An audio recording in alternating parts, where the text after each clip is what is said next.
Assalamualaikum warahmatullahi taala wabarakatuh. Alhamdulillahi rabbil alamin. Wassalatu wassalamu ala asyrafil anbiya wal mursalin Sayyidina Muhammadin wa ala alihi wa sahbihi ajma'in. Qala rabbi shrah li sadri wa yassir li amri wahlul 'uqdatam min lisani yafqahu qawli, amma ba'du. Inna asdaqal hadisi kitabullah wa khairal hadi hadi sayyidina Muhammadun sallallahu alaihi wasallam. Wa syarrul umuri muhdatsatuha wa kullu muhdatsatin bid'ah wa kullu bid'atin dalalah wa kullu dalalatin finnar. Allahumma inni a'udzubika an adilla au udalla au azilla au uzalla au adlima au udlama au ajhala au yujhala alayya. Wa sallallahu ala sayyidina Muhammadin wa ala alihi wa sahbihi wasallam. Alhamdulillahirabbil alamin. Wa bi sanadil muttasil lil imam Muhyiddin Abi Zakaria Yahya bin Sharaf An-Nawawi Ad-Dimashqi fi kitabih Al-Arba'in An-Nawawiyah rahimakumullah ta'ala wa nafa'ana bihi wa bi ulumihi wa bi asrari sa'iris salihin. Allahumma iftah lana futuhal arifin.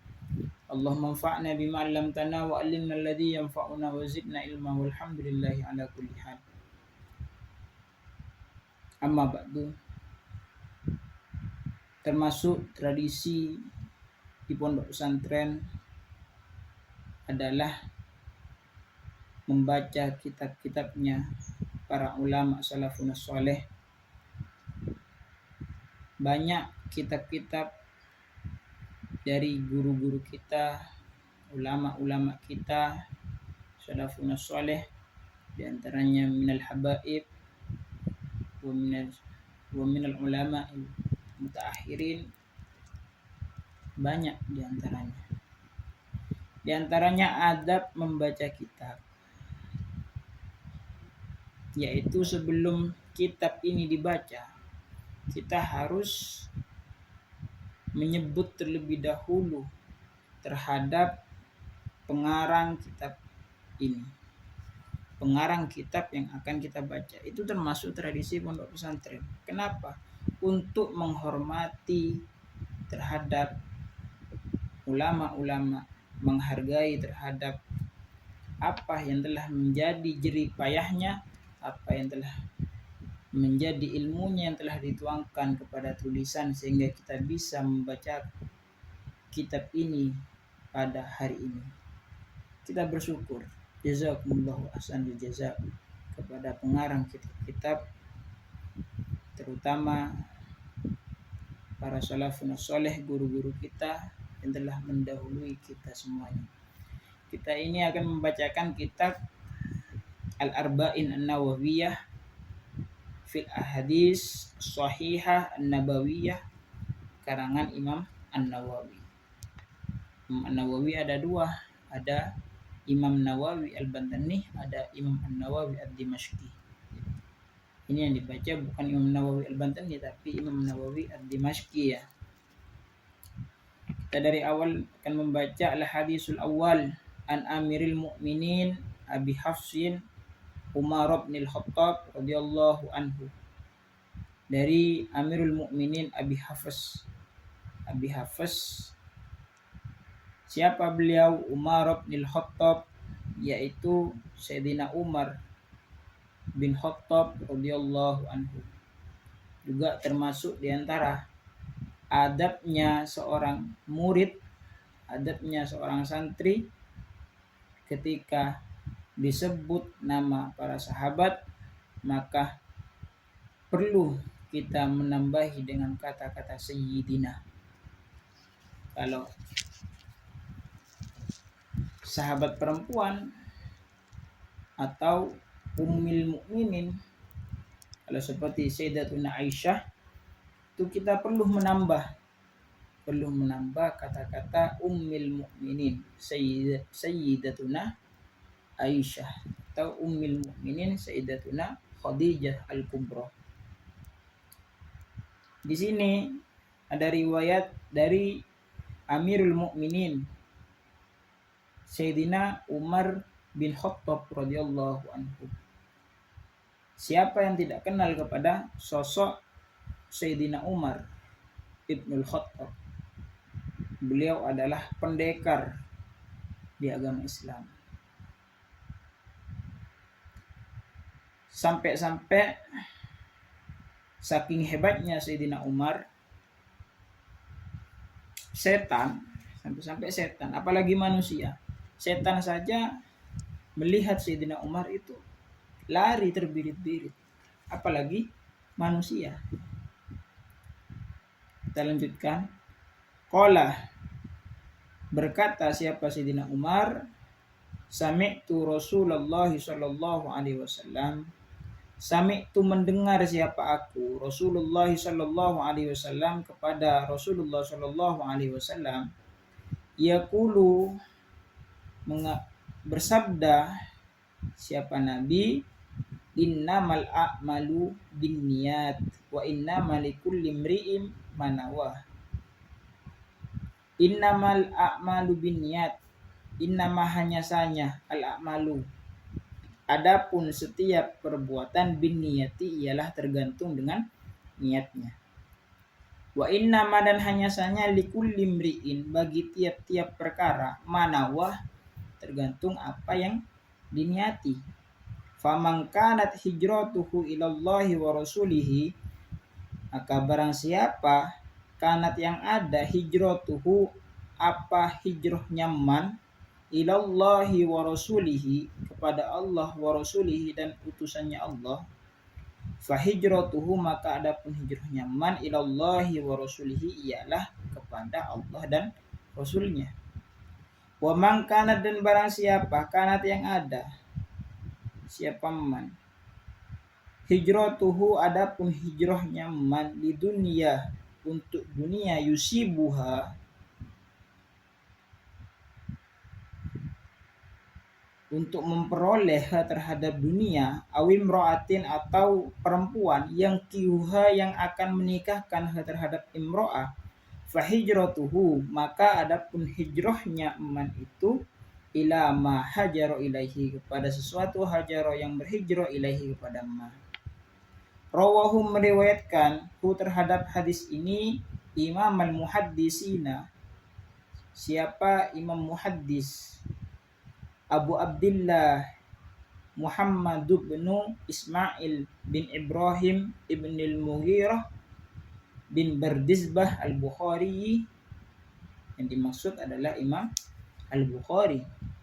Wa Abul Husain Muslim bin al-Hajjaj bin Muslim al-Qushairi an-Naisaburi, ini yang dimaksud adalah Imam Muslim. Sahihaihima alladaini huma asahhul kutubil musannafati, kitab beliau berdua Imam Bukhari dan Imam Muslim adalah kitab hadis yang sahih keduanya. Asahhul kutubil musannafati, paling sahihnya kitab-kitab al-musannafati yang dikarang. Jadi kalau ada hadis ternyata diriwayatkan oleh Imam Bukhari atau Imam Muslim, maka sudah dapat dipercaya bahwasanya hadis itu adalah hadis sahih, benar-benar riwayatannya dari baginda Nabi Muhammad sallallahu alaihi wasallam. Hadis yang pertama ini menjelaskan tentang keutamaan niat. Innamal a'malu binniyat, sesungguhnya perbuatan itu tergantung pada niatnya. Oleh karena itu, kita mau berbuat sesuatu apapun, maka mulailah dengan niat yang baik. Katanya Nabi di hadis lain, beliau bersabda, niatul mu'min khairum min amalihi, niatnya seorang mukmin itu lebih baik daripada perbuatannya. Jadi seorang mukmin ini termasuk khosais ummahatil Muhammadiyah, ini termasuk kekhususan umat Nabi Muhammad, diantaranya niat saja, niat untuk melakukan satu kebaikan, dia sudah mendapatkan pahala kebaikan tersebut. Apalagi mengerjakan, dia bisa dibalas 10 atau sampai 700 kali lipat oleh Allah Subhanahu wa taala.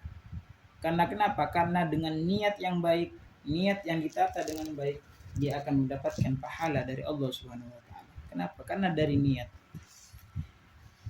Ulama fikih menjelaskan bahwasanya niat itu tempatnya di dalam hati. Ketika kita mau sholat, contohnya, diantaranya contohnya, ketika kita mau sholat, kita diwajibkan untuk niat sholat. Ketika mau wudu, kita juga diwajibkan niat wudu. Saking pentingnya niat, sehingga di dalam sholat, di dalam wudu, niat menjadi fardu, menjadi wajib. Kenapa? Karena ini hadisnya, innamal a'malu binniyat. Kalau orang ingin berhijrah kepada Allah dan kepada Rasulullah Sallallahu Alaihi Wasallam, niatnya baik, niat hijrah karena Allah, karena Rasulullah, maka dia akan mendapatkan pahala. Pahala hijrahnya tersebut, yaitu siapa yang akan memberikan adalah Allah dan Rasulullah. Makanya nanti di hari kiamat itu akan ada orang yang muflis. Siapa orang muflis itu? Orang muflis adalah orang yang bangkrut. Siapa orang yang bangkrut? Orang yang bangkrut adalah orang yang melakukan suatu kebaikan tapi niatnya bukan karena Allah Subhanahu wa taala. Makanya ulama kita, guru-guru kita mengajarkan ma fi qalbi ghairullah. Tidak ada di dalam hatiku kecuali Allah. Karena itu perbaiki niat kita. Ketika kita ingin melakukan suatu kebaikan, maka niatlah karena Allah. Riya diantaranya yang bisa merusak niat kita adalah perbuatan riya. Kenapa? Karena perbuatan riya ini adalah termasuk penyakit hati. Penyakit hati. Riya.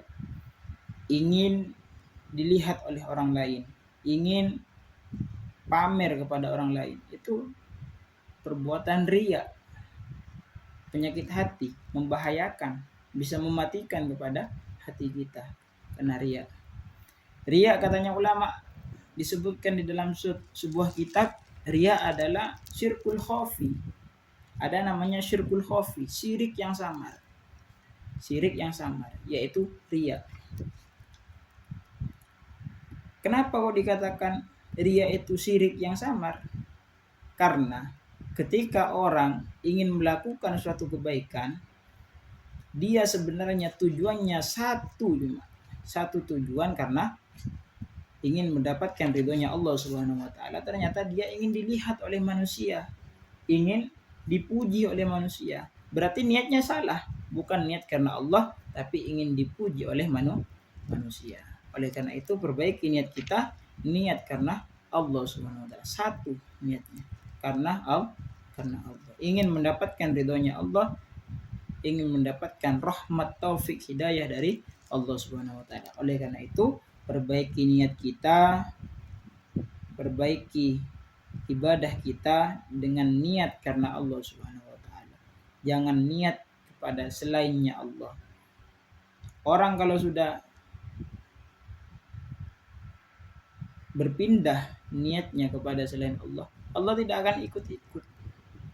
Allah tidak akan memberikan pahala kepada orang tersebut.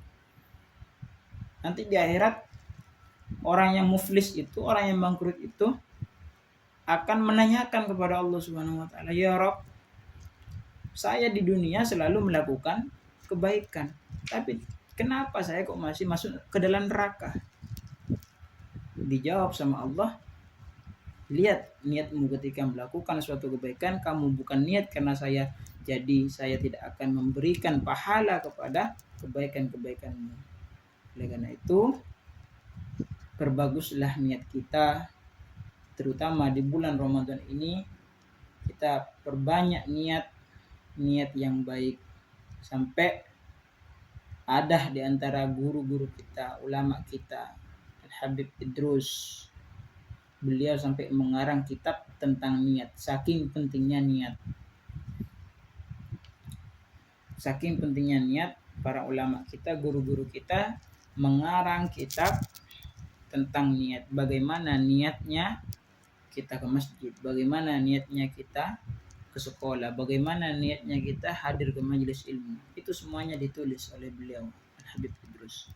Semoga kita mendapatkan barokahnya para ulama-ulama kita. Semoga kita mendapatkan barokahnya guru-guru kita semuanya.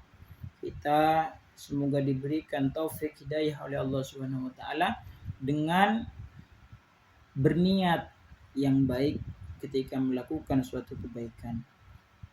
Karena niat itu adalah ibadah tersendiri. Di dalam sholat ada 3 rukun. Dalam sholat ada 3 rukun. Yang pertama rukun qauli, yang kedua rukun fi'li, yang ketiga rukun qalbi. Yang ketiga ini rukun qalbi, apa yang dimaksud dengan rukun qalbi? Rukun yang ketiga ini adalah niat. Kenapa niat kok dibilang rukun qalbi di dalam sholat? Karena tempatnya niat ada di dalam hati, bukan diucapkan tapi di dalam hati. Mungkin itu saja, kurang lebihnya mohon maaf. Ihdinas siratal mustaqim. Assalamualaikum warahmatullahi taala wabarakatuh.